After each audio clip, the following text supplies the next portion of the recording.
भगवं वसिष्ठं शक्तिं च त्वत्पुत्रपराशरं च व्यासं सुतं गौडपदं महान्तं गोविन्दनाथास्य शिष्यं श्रीशङ्कराचार्यमथास पद्मपादमन्त्रामलानन्दशिष्यं तं तोटकं वार्तिककारमन्नाथ अस्मद्गुरुं सन्ततमानतोऽस्मि श्रुते स्मृते पुराणानामालयं करुणालयं नमामि भगवत्पादं शङ्करं लोकशङ्करं शङ्करं शङ्कराचार्यं केशवं बादरायणं शुक्रभाषाकृतो वन्दे भगवन्तौ पुनः पुनः ईश्वरो गुरुरात्मिते मूर्तिभेदविभागिने व्योमवद्व्याप्तदेहाय दक्षिणामूर्तये नमः दक्षिणामूर्तये नमः।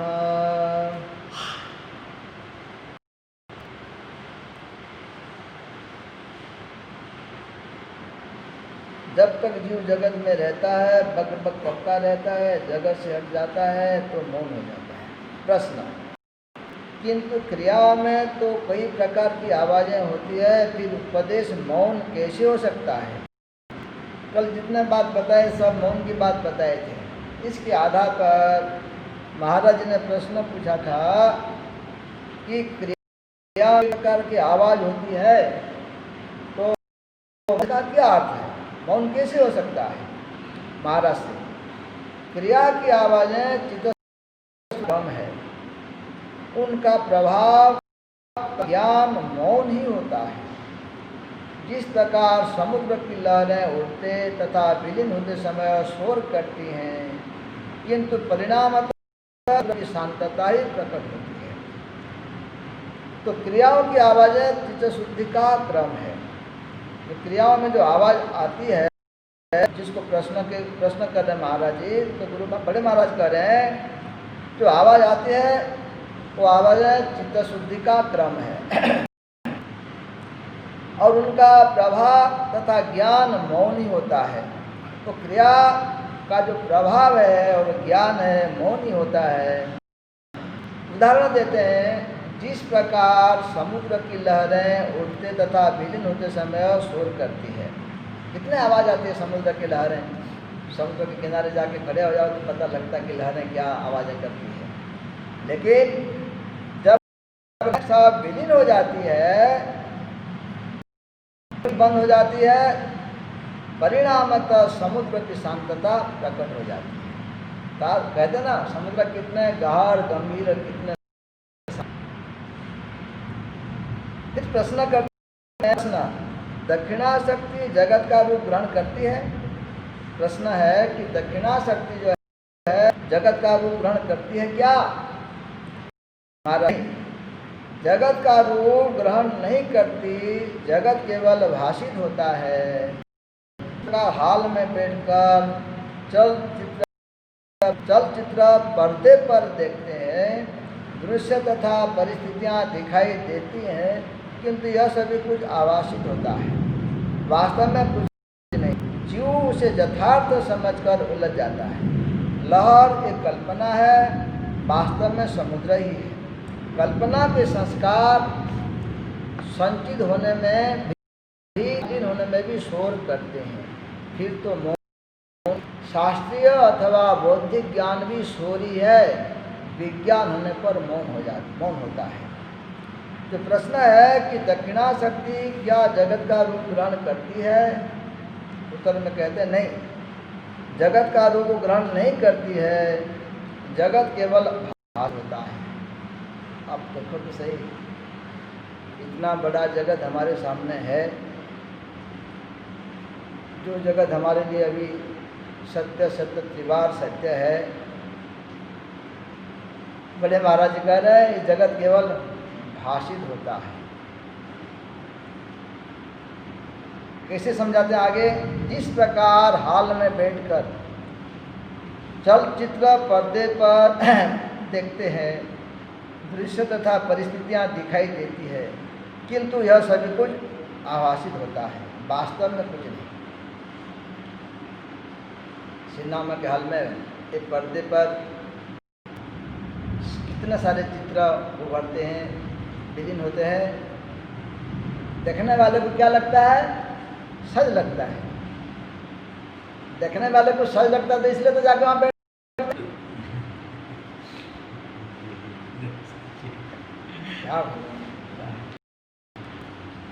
तो जैसे चलचित्र पर्दे पर देखते हैं, दृश्य तथा परिस्थितियां दिखाई देती है, जो नाना प्रकार दृश्य क्या है। जैसे हम देखते हैं हनुमान जी जल रहे हैं, पर्दे में दिख रहे हैं, हमको लगता है हाँ लंका जल रहा है, लेकिन जिसके आधार पर लंका जल रहा है वो पर्दा भी नहीं जलता है।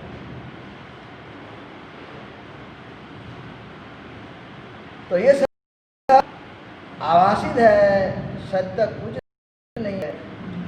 तो उसी तरह ये जगत भी आभासित है, कल्पना मात्र है।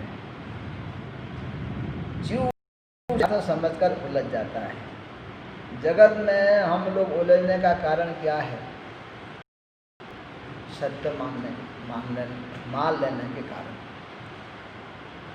जगत को जब मान लिया, इसमें उलझ। जो सत्य नहीं माना है इसमें नहीं उलझते। तो लहर एक कल्पना है, वास्तव में समुद्र ही है। तो जो समुद्र है, समुद्र से लहर जो उठते हैं एक कल्पना है। तो इसमें एक बात विचार कर सकते हैं, मानो जो ब्रह्म है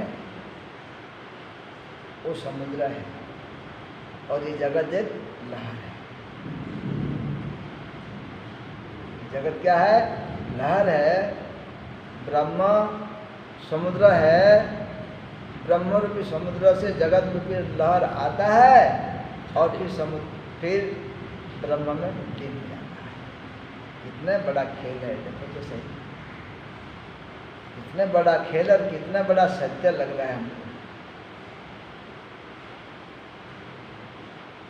तो कल्पना के संस्कार होने में भी तथा विलीन होने में भी शोर करते हैं। जब हमने जगत को सत्य मान लिया, जगत के प्रति आसक्ति हो गई, कर्म करने लगे, विचार नहीं किया, धर्म का विचार नहीं किया, तो हमारे चित्त भी प्रभावित हो जाता है, मन उद्विग्न हो जाता है। ये सब शोर है।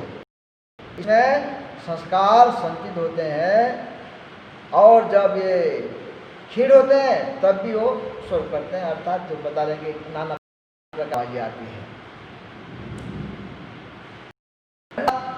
ये सब मौन ही है।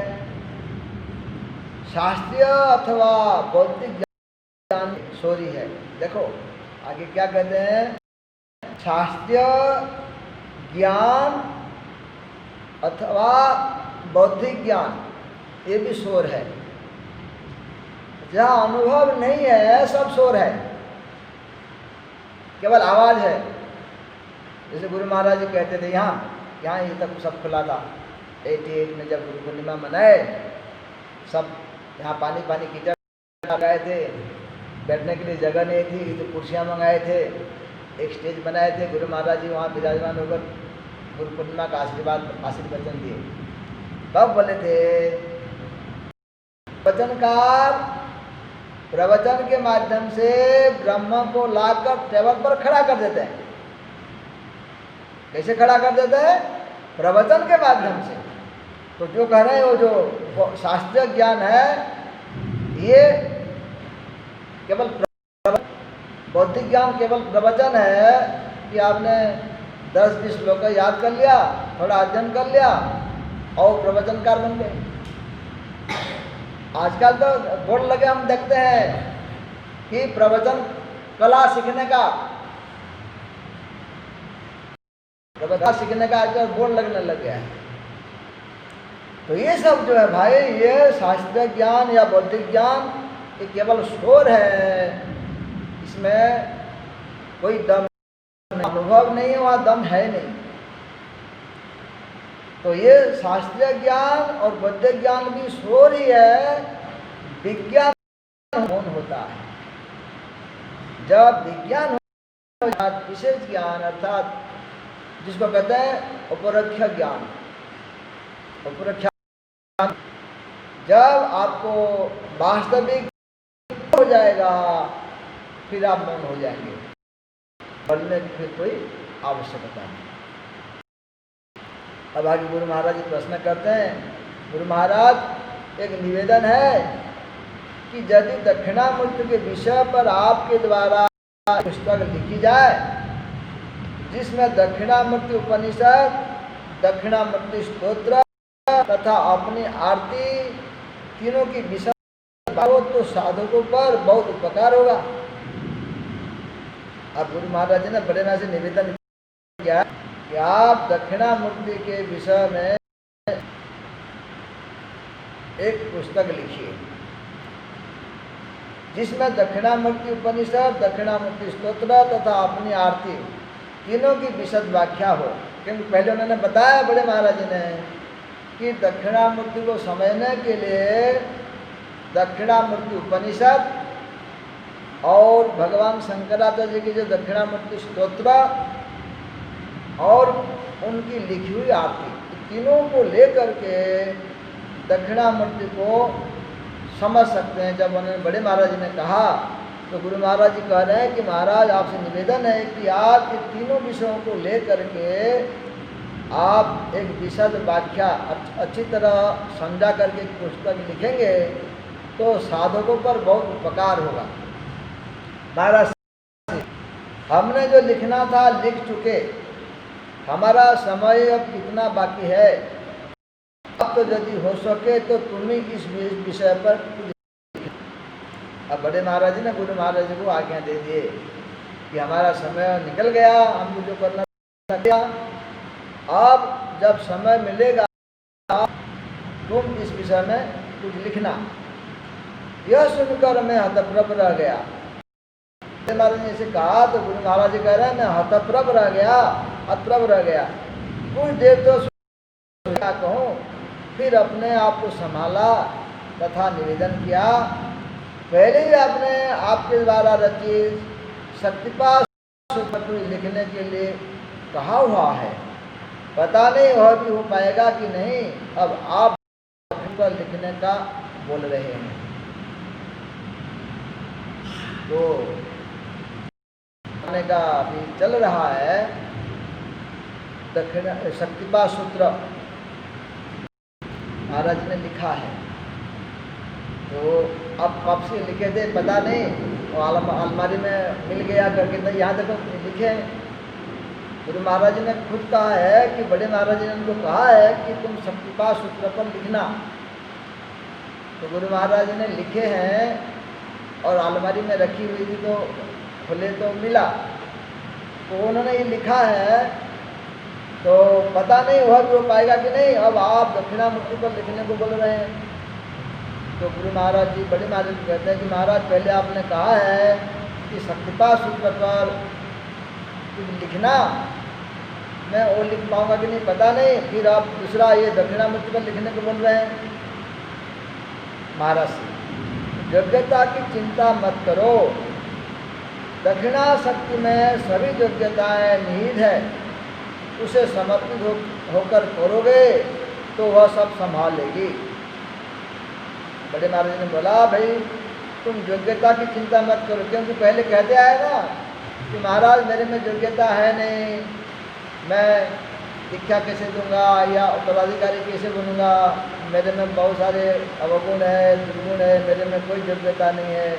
इसलिए बड़े महाराज बोल योग्यता की चिंता मत करो, दक्षिणा शक्ति में सभी योग्यताएं निहित है। जो शक्ति है जिसके आधार पर सभी काम करता है, उस शक्ति में सब योग्यताएं परिपूर्ण है। उसके प्रति समर्पित होकर करोगे तो वह सब संभाल लेंगे। ये बड़े महाराज जी ने कहा रहे हैं। तो इनकी बात महाराज कह रहे हैं, सुनकर मैं चुप रह गया। अब यहाँ तक प्रसंग पूरा हो गया। अब आगासा आज प्रातःकाल जब भ्रमण के लिए निकले, आगासा का विषय एक बार फिर छिड़ गया। यह तो अब याद नहीं है कि बात कैसे आरंभ हुई, किंतु ऐसा प्रतीत होता था जैसे आगा साहब महाराज जी के साथ साथ चल रहे हों। महाराज जी बात करते करते बीच में एकदम रुक जाते थे, जैसे किसी दूसरे की बात सुन रहे हो। कभी चलते चलते खड़े हो जाते थे। यह समझ नहीं आती थी कि वह कुछ सोच रहे हैं या किसी की बात सुन रहे हैं। ऐसी स्थिति थी बड़े महाराज जी की। क्यों चलते चलते कभी रुक जाते थे और ऐसे उनकी स्थिति हो जाती थी कि मानो किसी से वो बात कर रहे हैं या किसी की बात सुन रहे हैं। इस बारे में चर्चा कर रहे हैं महाराज जी। देखो, जगत की भौगोलिक, धार्मिक, आर्थिक, सामाजिक अथवा आध्यात्मिक स्थितियाँ कभी एक समान नहीं रहती।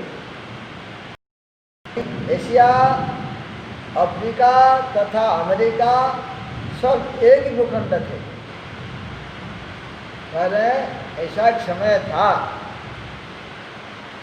कि एशिया, अफ्रीका और अमेरिका मतलब एक ही भूखंड था, एक था, अलग अलग नहीं था। भारत की वर्तमान सीमाएं सदैव ऐसी नहीं थी। भारत कहाँ तक फैला था आज उसकी कल्पना भी नहीं की जा सकती। रावण की पत्नी मंदोदरी माया देश, वर्तमान मेक्सिको, जो मेक्सिको है बल्कि माया देश है, और जो मंदोदरी वहाँ की। धृतराष्ट्र की पत्नी गांधार, वर्तमान कंधार कहा जाता है, कंधार की थी, तथा महाराज दशरथ की रानी केकया देश, वर्तमान काकेशिया उस देश का नाम वर्तमान में की थी। ये 3 जगह का नाम यहाँ बड़े महाराज जी ने बताया। कई लोग एक विवाद खड़ा करते हैं कि आर्य भारत के मूल निवासी नहीं है। जो आर्य लोग हैं भारत के मूल निवासी नहीं है, ऐसा करते हैं। हमारे विचार में यह विवाद निरर्थक है। सब भूभाग एक दूसरे से जुड़े हुए थे। कभी वर्तमान मिस्र आदि देश भी भारत का ही भाग थे। उस समय कोई पासपोर्ट या वीजा का झंझट नहीं था। लोग एक भूभाग से दूसरे में स्वतंत्रता से आते जाते थे। आज यह कह पाना कठिन है कि रावण की लंका कहाँ थी अथवा यादवों ने द्वारिका कहाँ बसाई थी। इसमें पता ही प्रश्न है कल्पना। श्री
मुच्यते पूर्णस्य पूर्णमादाय पूर्णमेवावशिष्यते।